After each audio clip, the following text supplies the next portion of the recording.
എല്ലാവർക്കും സുഖം തന്നെയല്ലേ? നമുക്ക് നല്ല ടേസ്റ്റിയായ ഒരു അടിപൊളി ചായ ഇട്ട് നോക്കാം. ഒരു 2 ചായക്കുള്ള കൂട്ട് നമുക്കൊന്ന് തയ്യാറാക്കാം. അതിനായി നമ്മളൊരു 1.5 ഗ്ലാസ് പാലും 1/2 ഗ്ലാസ് വെള്ളവും എടുത്തിട്ടുണ്ട്. ഇനി നമുക്ക് ഒരു പീസ് ഇഞ്ചി, ഒരു 3 ഏലക്ക നന്നായിട്ടൊന്ന് ചതച്ചെടുക്കാം. അത് നമുക്ക് തിളച്ച് വരുന്ന പാലിലേക്ക് ചേർത്ത് നന്നായിട്ടൊന്ന് തിളപ്പിച്ചെടുക്കാം.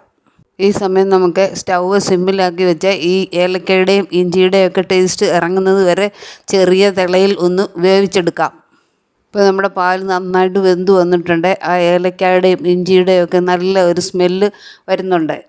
പാൽ നന്നായിട്ട് തിളച്ച് വെന്ത് വന്നിട്ട് നമ്മൾ തേയില അതിലേക്ക് ഇടാവും. അത്യാവശ്യം നല്ല ടേസ്റ്റ് കിട്ടുന്നതിന് വേണ്ടി നമുക്കിതിലേക്ക് ഒരു ചേരുവ കൂടി ചേർക്കാം.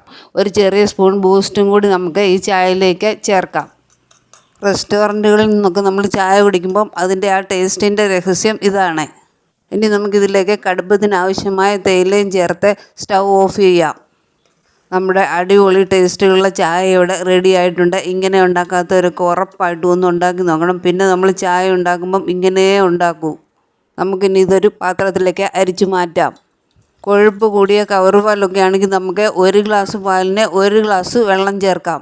ചായ ഉണ്ടാക്കാൻ അറിയാത്തവരായി ആരും കാണില്ല. എല്ലാവർക്കും ചായ ഉണ്ടാക്കാൻ അറിയാം. പക്ഷേ ഈ രീതിയിൽ ചില ചേരുവകളൊക്കെ ചേർത്താൽ നമുക്ക് നല്ല അടിപൊളി ടേസ്റ്റിൽ വ്യത്യസ്തമായ രുചിയിൽ നല്ല ചായ ഉണ്ടാക്കിയെടുക്കാം.